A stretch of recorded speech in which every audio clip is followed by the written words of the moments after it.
15 de marzo de 2015. La cumbre olvidada, en lo más recóndito de los Altos de Chiapas, México.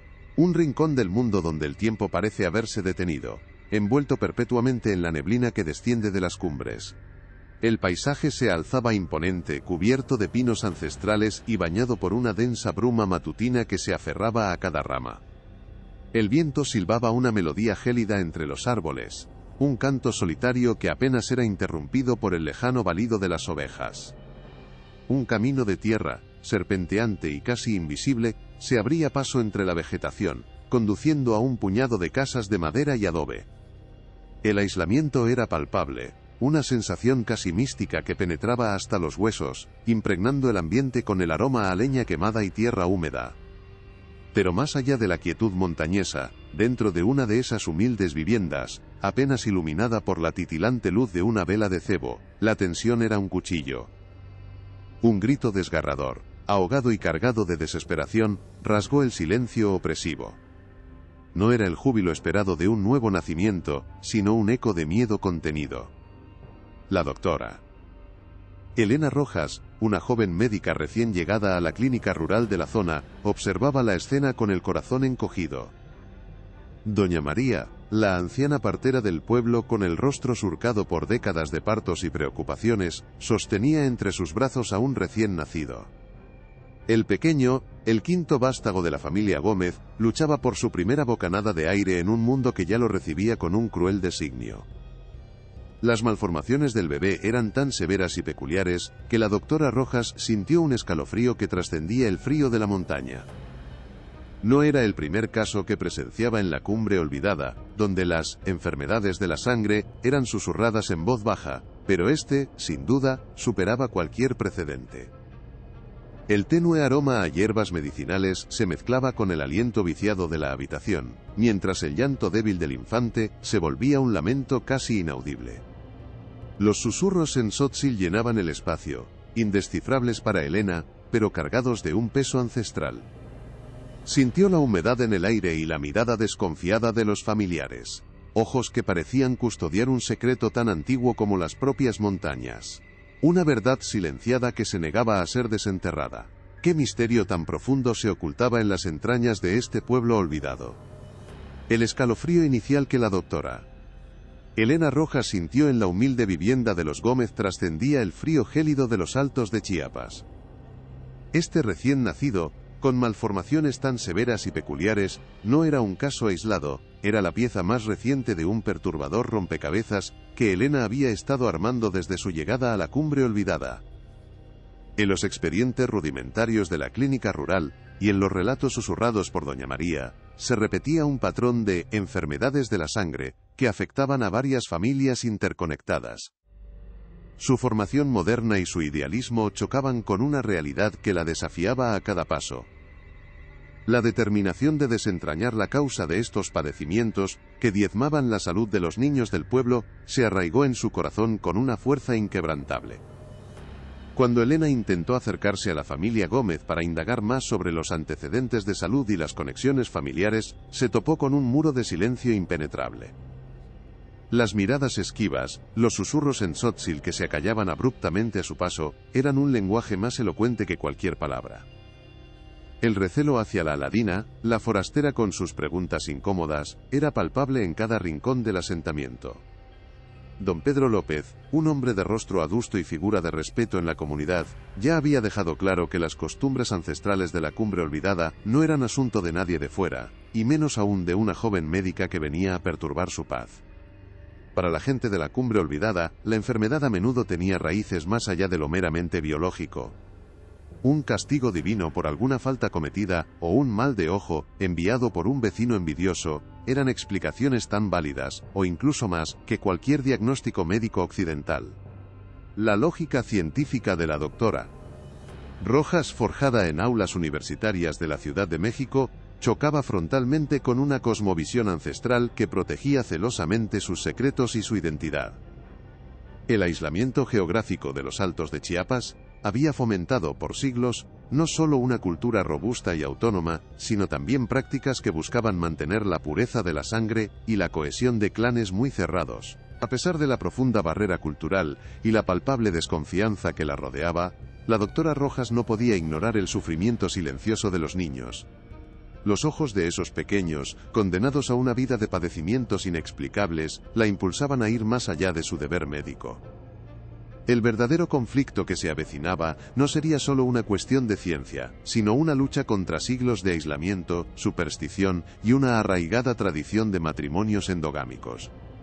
La doctora Rojas intuía que, tras esos susurros y miradas, se ocultaban verdades incómodas sobre un destino genético particular, forjado en las entrañas de las montañas, y que ahora estaba cobrando un precio devastador. La doctora Elena Rojas, con su corazón aún encogido por el llanto del bebé Gómez, se sumergió en los rudimentarios expedientes de la clínica rural. Eran apenas unos cuadernos viejos, escritos a mano, con diagnósticos vagos y tratamientos caseros anotados con prisa. Sin embargo, su mirada entrenada comenzó a discernir un patrón inquietante. Nombres de familias repetidos, la misma dolencia crónica en hermanos, primos e incluso vecinos lejanos que compartían un apellido. No eran casos aislados de mal de ojo o castigos divinos, como se murmuraba, sino una alarmante concentración de enfermedades congénitas y discapacidades que desafiaban cualquier explicación común. Aquello no era una casualidad, era una evidencia silente, una verdad que clamaba por ser desenterrada de entre las páginas amarillentas. Su siguiente paso fue intentar lo que su formación académica le dictaba: hablar con las familias afectadas. Se acercó a la señora Juana, madre de una niña con una extraña deformidad en las extremidades, ofreciendo su ayuda y haciendo preguntas con la mayor delicadeza posible. Pero se encontró con un muro de silencio impenetrable. Las miradas esquivas de Juana y sus familiares, los susurros en Tzótzil que cesaban abruptamente al notarla cerca, eran una barrera más infranqueable que cualquier montaña. Era la desconfianza ancestral hacia la ladina, la forastera con sus preguntas incómodas que venía a hurgar en asuntos que, para ellos, debían permanecer ocultos, lejos de ojos ajenos. La frustración de Elena crecía con cada puerta que se cerraba, con cada rostro que le negaba una respuesta. Los niños de la cumbre olvidada seguían sufriendo, y ella se sentía impotente frente a la resistencia de los adultos. En sus conversaciones con la comunidad, las explicaciones sobre las enfermedades siempre regresaban a lo mismo: un castigo divino por alguna falta cometida o un mal de ojo lanzado por un vecino envidioso. Estas creencias, arraigadas en la cosmovisión indígena, chocaban violentamente con su lógica científica. La doctora Rojas comprendía que no se trataba de ignorancia, sino de una forma profundamente diferente de entender el mundo y las desgracias que lo habitaban.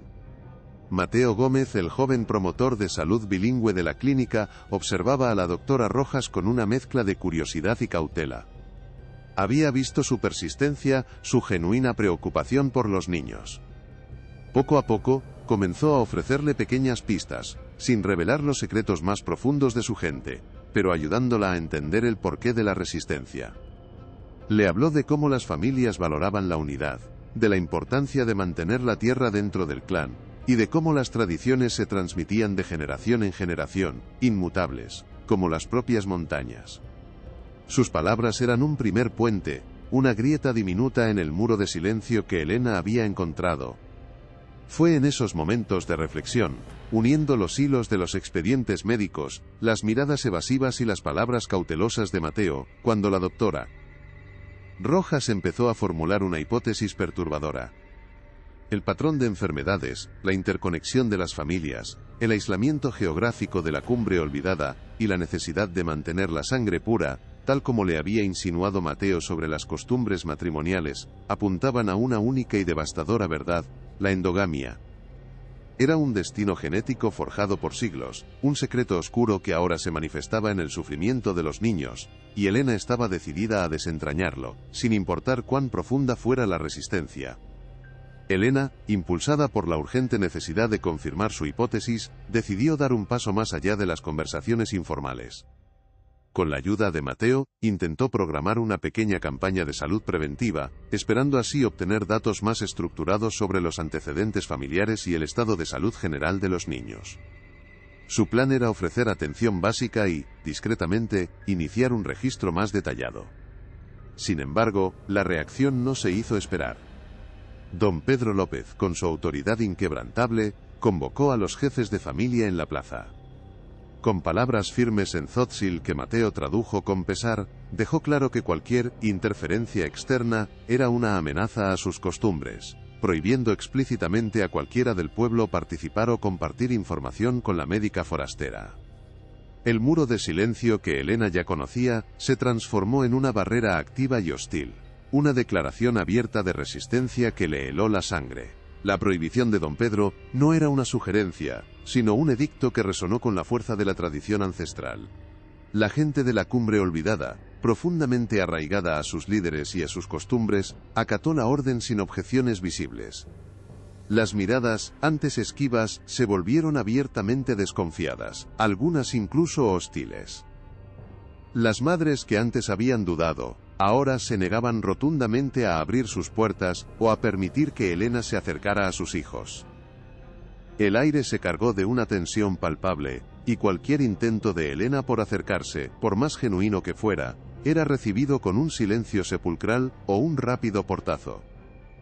La médica se dio cuenta de que no solo estaba luchando contra una enfermedad biológica, sino contra una fortaleza cultural impenetrable, construida sobre siglos de aislamiento y una lealtad inquebrantable a sus propias normas. La frustración de Elena se convirtió en una carga pesada. Cada día que pasaba veía a los niños con sus padecimientos, sabiendo que la respuesta estaba ahí, oculta bajo capas de recelo y tradición. Mateo, atrapado entre su lealtad a su gente y su creciente respeto por la determinación de Elena, se sentía cada vez más incómodo.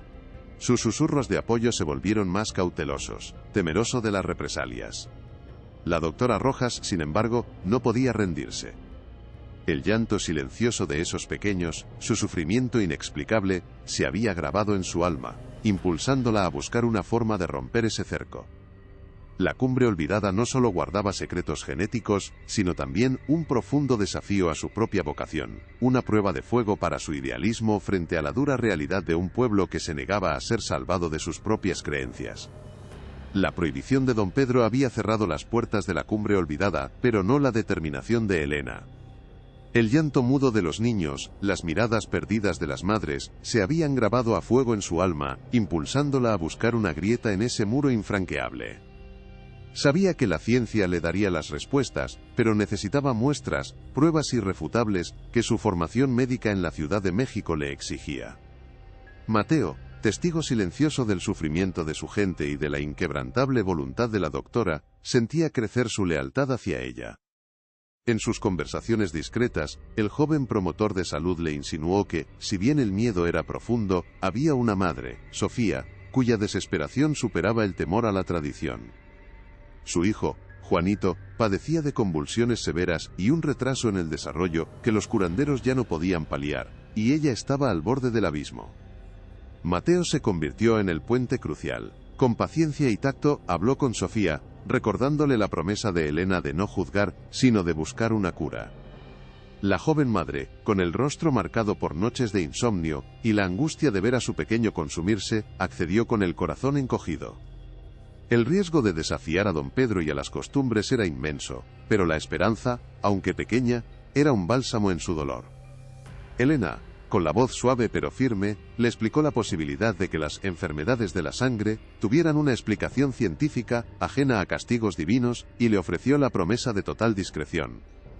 Aquella conversación, susurrada bajo la tenue luz de la luna, marcó el primer gran paso hacia la verdad que se ocultaba en las montañas. El viaje a Tuxtla Gutiérrez fue una odisea de sigilo y nerviosismo. Partieron antes del amanecer, Elena al volante de su vieja camioneta, con Sofía y Juanito acurrucados en el asiento trasero, envueltos en rebozos para pasar desapercibidos. Cada piedra del camino de tierra, cada sombra en el monte, parecía un ojo vigilante.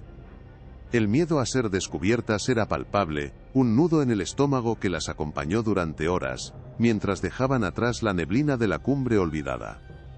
Llegaron a la capital chiapaneca, una explosión de color y bullicio, tan ajena a su pueblo.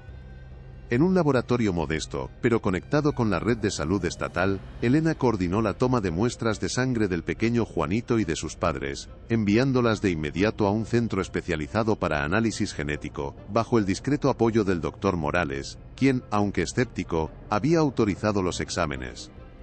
Las muestras, debidamente etiquetadas y custodiadas, viajaron hasta un laboratorio de referencia en la Ciudad de México, con la esperanza de ser analizadas por expertos del Instituto Nacional de Medicina Genómica, INM-EGEN.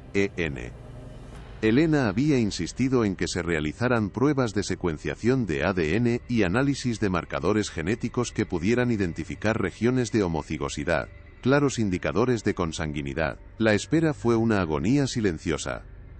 Cada día, Elena revisaba su teléfono satelital en busca de señal. Una señal que trajera la noticia que confirmaría o desmentiría su hipótesis. La incertidumbre la carcomía, pero la imagen de Juanito, con sus ojos inocentes y su cuerpo frágil, le recordaba la urgencia de su misión. Sabía que estos resultados serían la llave para abrir la mente de la comunidad. Finalmente, el mensaje llegó. Los resultados preliminares eran contundentes. Las pruebas mostraban una alta consanguinidad en la familia de Juanito, un patrón genético que confirmaba la hipótesis de la endogamia. No se trataba de un castigo, sino de una herencia, un destino genético forjado por siglos de aislamiento. Elena sintió una mezcla de alivio y tristeza profunda. El velo del misterio comenzaba a rasgarse, revelando una verdad ancestral y dolorosa. Esta información, conectada con los susurros de Mateo y las historias no contadas de Doña María, era el eslabón perdido. Ahora, con la evidencia científica en mano, Elena sabía que podría empezar a construir el árbol genealógico del secreto, un mapa genético que desenterraría las raíces del sufrimiento de la cumbre olvidada. Con la confirmación científica de la endogamia en la familia de Juanito, Elena y Mateo se embarcaron en la monumental tarea de desenterrar el árbol genealógico de la cumbre olvidada. No era un trabajo sencillo, los registros parroquiales eran escasos, y los de la clínica, rudimentarios y llenos de lagunas. Sin embargo, con la paciencia de un arqueólogo que desentierra tesoros ocultos, comenzaron a unir los fragmentos. Las historias susurradas por Doña María, llenas de nombres y parentescos que se repetían a lo largo de los años, se convirtieron en el mapa que guiaba sus primeros trazos. Cada nombre anotado, cada conexión descubierta, era un paso más en la reconstrucción de una verdad silenciada por generaciones, un rompecabezas genético que empezaba a tomar forma. A medida que el árbol genealógico crecía, la verdad se hizo abrumadoramente clara. Las familias de la cumbre olvidada no eran unidades aisladas, sino un intrincado tapiz de parentescos que se extendían por siglos. Los Gómez se casaban con los López, los Pérez con los Ruiz, y así sucesivamente, en un bucle interminable que mantenía la sangre pura dentro de los límites de la comunidad. Nombres como Juan, María, Pedro o Sofía se repetían en cada rama, un eco constante de una endogamia tan profunda que la línea entre primos hermanos y segundos primos se difuminaba hasta volverse casi imperceptible. Era una red de lazos familiares tan cerrada que resultaba asfixiante, una visión que golpeó a Elena con la fuerza de un rayo, revelando la magnitud del problema. El descubrimiento fue una revelación impactante. El árbol genealógico no era solo un diagrama de parentescos, era un mapa del sufrimiento, una radiografía de las enfermedades de la sangre que Elena había observado. Cada línea conectando a dos personas revelaba el camino de un gen recesivo, silencioso por generaciones, que finalmente encontraba su doble, manifestándose en la fragilidad de un Juanito o la deformidad de una pequeña. Mateo, al ver la maraña de su propia gente expuesta con tanta crudeza, sintió una punzada de dolor y vergüenza, pero también la certeza inquebrantable de que ya no había vuelta atrás. Aquel árbol, forjado con paciencia y verdad, era la prueba irrefutable, el primer gran giro que cambiaría el destino de la cumbre olvidada.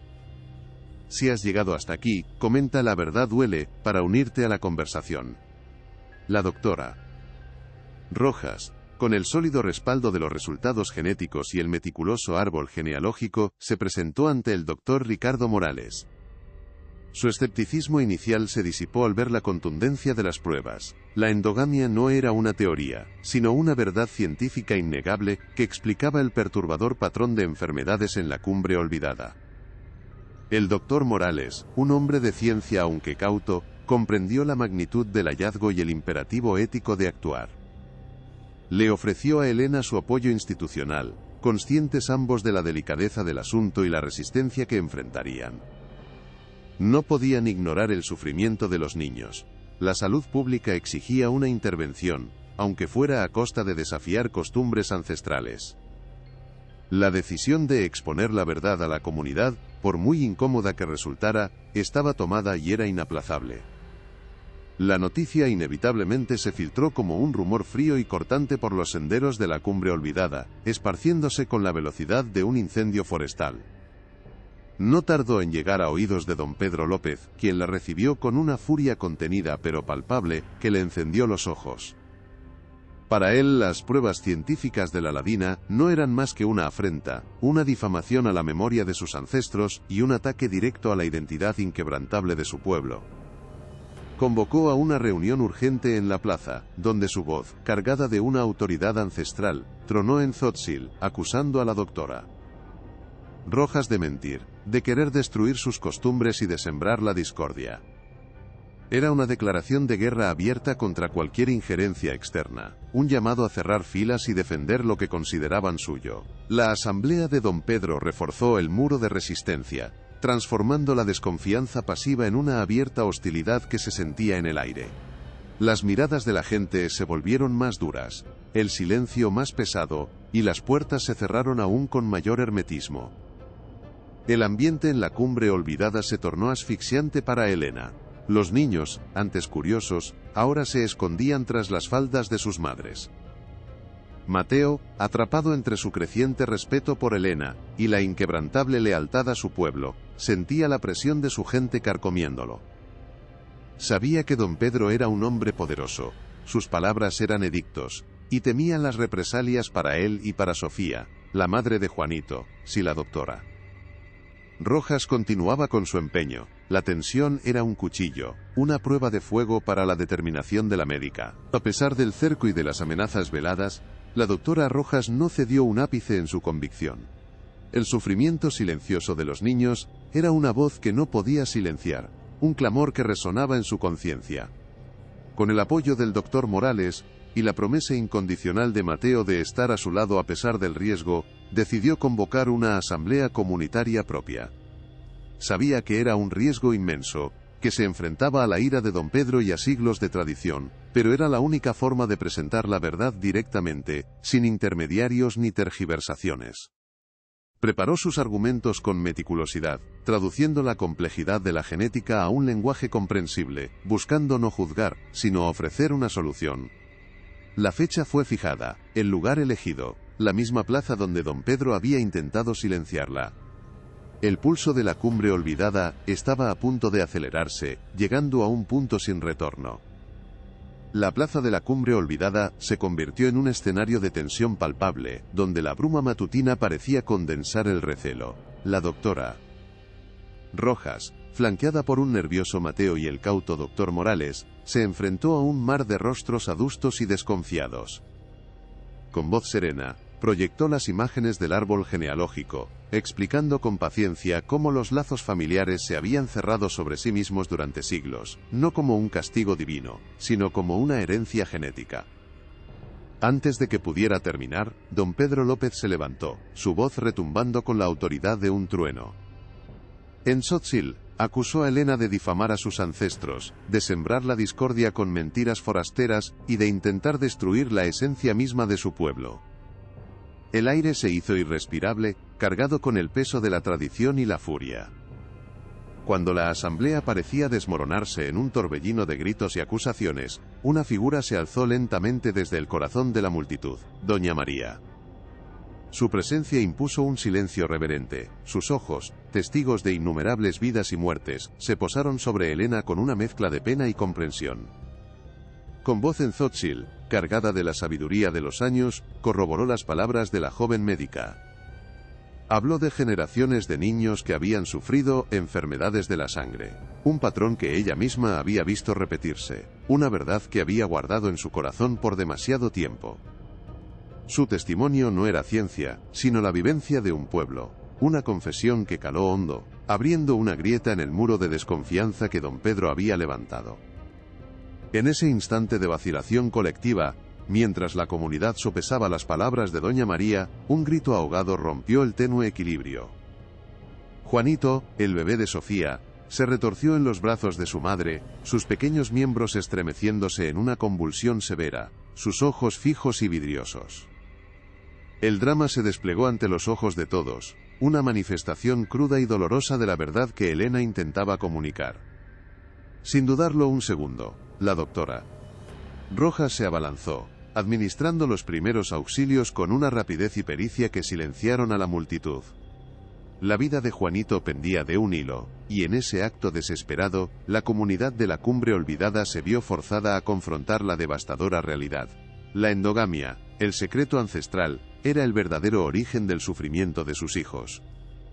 El grito de Juanito, su cuerpo convulsionando ante los ojos de todos, fue un sismo que sacudió los cimientos de la Cumbre Olvidada. La doctora Rojas, con una mezcla de profesionalismo y desesperación, actuó con la precisión de quien lucha contra el tiempo, estabilizando al pequeño. En ese instante, el murmullo de la plaza se extinguió, reemplazado por un silencio sepulcral, que solo el llanto ahogado de Sofía rompía. Las miradas, antes cargadas de desconfianza y furia, se tornaron en una mezcla de miedo, asombro y finalmente, una dolorosa comprensión. Don Pedro López, con el rostro desencajado, vio cómo su autoridad se resquebrajaba ante la cruda realidad de la enfermedad. Doña María, con lágrimas en los ojos, asintió con una tristeza infinita. Su testimonio y la crisis de Juanito habían desenterrado una verdad que ya no podía ser negada, una herencia que se manifestaba en el sufrimiento de los más vulnerables.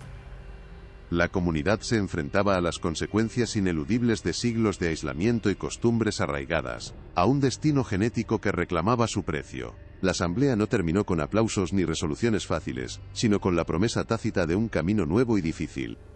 La comunidad, aunque aún conmocionada y dividida, comenzó a abrirse, impulsada por la imagen de Juanito y las palabras de doña María. Con la bendición renuente de algunos líderes y la guía incansable de Elena, y el apoyo fundamental de Mateo como puente cultural, se puso en marcha un programa piloto de asesoramiento genético y salud reproductiva, diseñado con sumo respeto por las tradiciones tzotziles. Se organizaron talleres bilingües donde se explicaban sin juicios los riesgos de la endogamia, las opciones de planificación familiar y la importancia de la diversidad genética para la salud de las futuras generaciones. Los niños más afectados, incluyendo Juanito, comenzaron a recibir atención especializada en los hospitales de Tuxtla, un paso que antes parecía impensable. No era una solución mágica, sino el inicio de un largo y complejo proceso de concientización y sanación, un diálogo entre la ciencia y la cosmovisión ancestral que apenas comenzaba. El legado de la Cumbre Olvidada trascendió sus montañas, convirtiéndose en un símbolo de cómo el conocimiento, presentado con empatía y respeto, puede liberar a una comunidad de las cadenas genéticas forjadas por siglos de aislamiento, sin borrar su identidad ni sus raíces profundas. La historia de Elena, Mateo y doña María es un testimonio de que la tradición y la ciencia pueden y deben coexistir para el bienestar de las generaciones futuras. Este caso abrió un precedente crucial para la salud pública en comunidades indígenas de Chiapas, demostrando que escuchar y comprender la cosmovisión local es tan vital como la propia evidencia científica. La Cumbre Olvidada, lejos de ser olvidada, se convirtió en el faro de una nueva esperanza, donde el sufrimiento de Juanito marcó el inicio de un cambio duradero. Si esta historia te conmovió, dale me gusta, suscríbete y no te pierdas nuestro próximo caso, tan impactante como este.